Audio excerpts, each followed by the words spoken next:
Olá, queridos amigos e amigas. Também hoje nós queremos aprofundar o sentido do participar bem de nossas celebrações, como é que o Missal Romano nos ajuda a bem celebrar. Hoje eu tomo uma reflexão, um questionamento, mas muito mais uma reflexão do Felipe Costa, do Rio de Janeiro. Ele questiona a respeito do nosso linguajar, nós chamarmos de animadores aqueles que são chamados comentaristas na Instrução Geral do Missal Romano e de proclamadores a quem na liturgia se chama leitores. Pois bem, mais do que o nome Felipe, gostaria de oferecer a você e aos outros que nos acompanham alguns elementos da função deste animador. Então, nós vemos essas pessoas muito atuantes em nossas assembleias, sejam chamadas de animadores ou de comentaristas.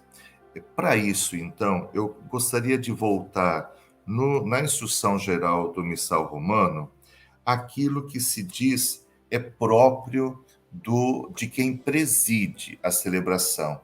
É o número 31. Então, diz que a pessoa que preside, isto é, o padre que está presidindo a celebração, ou o bispo, podem, com brevíssimas palavras, introduzir os fiéis na missa do dia, após a saudação inicial e antes do rito penitencial. Então, depois de assembleia, responder: bendito seja Deus que nos reuniu no amor de Cristo, ali cabe uma brevíssima palavra de quem preside para introduzir os fiéis na missa do dia. Pode-se também introduzir os fiéis à liturgia da palavra, antes das leituras, também brevíssimas palavras de quem preside para introduzir na liturgia da palavra. Na oração eucarística, antes do prefácio, nunca dentro da própria oração, se pode, com brevíssimas palavras, ajudar as pessoas a entrarem no mistério da oração eucarística. E, por fim, para encerrar toda a ação sagrada, antes da despedida, quem preside pode dizer uma palavra, uma exortação. Ora, destes textos que falam da função de quem preside, a própria Instrução Geral do Missal Romano diz que aquela primeira, depois da saudação e antes do ato penitencial, pode ser feita por um diácono ou por um outro ministro. Então, a gente entenderia, ali caberia a presença de um comentarista. Isso nós encontramos na Instrução Geral do Missal Romano, e número 90 nós vemos isto, mas nós temos uma outra indicação, aliás, o 90 é justamente sobre essa palavra final de avisos, de comentários nos ritos finais. Então, ali diz que, se quem preside não quiser fazê-lo, outro ministro pode fazer. Assim, naquelas funções que são, no primeiro momento, no número 31, dadas a quem preside, nós podemos dizer: o missal prevê que um outro ministro, no caso um comentarista, ele entre para falar antes do ato penitencial e nos ritos finais. Especificamente sobre o comentarista não animador, nós encontramos no número 105 da Instrução Geral do Missal Romano. Depois de falar do sacristão, isto é, o sacristão é mais importante do que o comentarista nessas funções litúrgicas, diz que ele dirige oportunamente os fiéis com breves explicações e exortações, a fim de introduzi-los na celebração e dispô-los para entendê-la melhor. Convém que as exortações do comentarista sejam cuidadosamente preparadas, sóbrias e claras. Ao desempenhar sua função, o comentarista fica em pé, em lugar adequado voltado para os fiéis, não, porém, no ambão. Então é isso que nós lemos a respeito de uma função litúrgica chamada comentarista número 105.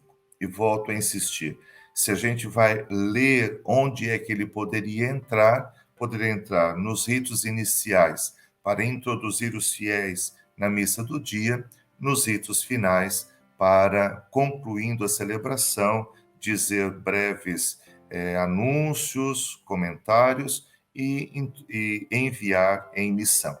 Isto nós poderíamos falar sobre comentarista.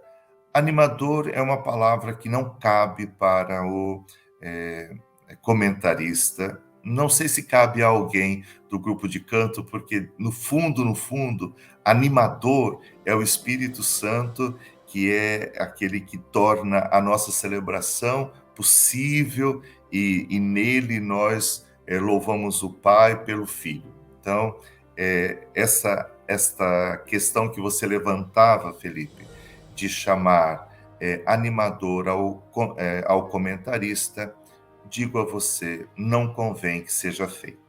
Okay? A segunda parte da sua pergunta diz respeito a chamar de proclamador aos leitores. Eu diria que você está certo, não se deve chamar de proclamadores aos leitores. A primeira questão é que nós devemos considerar, número 38 da Instrução Geral do Missal Romano, que a palavra na liturgia, ela pode ser diversa. Ela pode ser uma leitura, uma oração, uma exortação, uma aclamação ou um canto. Então, a palavra do leitor é uma leitura realmente. Agora, como é que ele vai fazer isto? Então, é claro que ele vai fazê-lo como uma proclamação. Então, proclamação é este anunciar em público com voz alta. Mas para isso, então, eu vou ao número 14 da Instrução Geral da Liturgia da Palavra, Ordo Lectionum Missae. Então, diz assim, número 14. O que mais contribui para uma adequada comunicação da palavra de Deus à Assembleia por meio das leituras é a própria maneira de proclamar dos leitores, que devem fazê-lo em voz alta e clara, tendo conhecimento do que leem.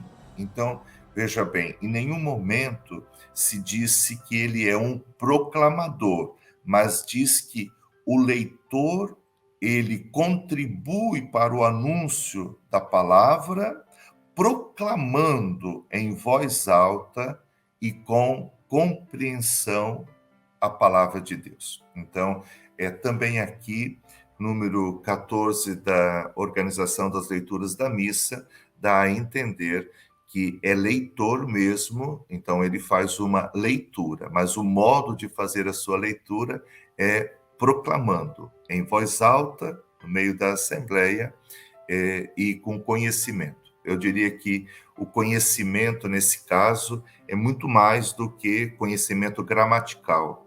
É preciso o conhecimento que nos é dado pelo Espírito quando nós nos preparamos para a leitura por meio da leitura orante da Palavra de Deus. Então, daí eu tenho aquela consciência interior, eu proclamo com fé.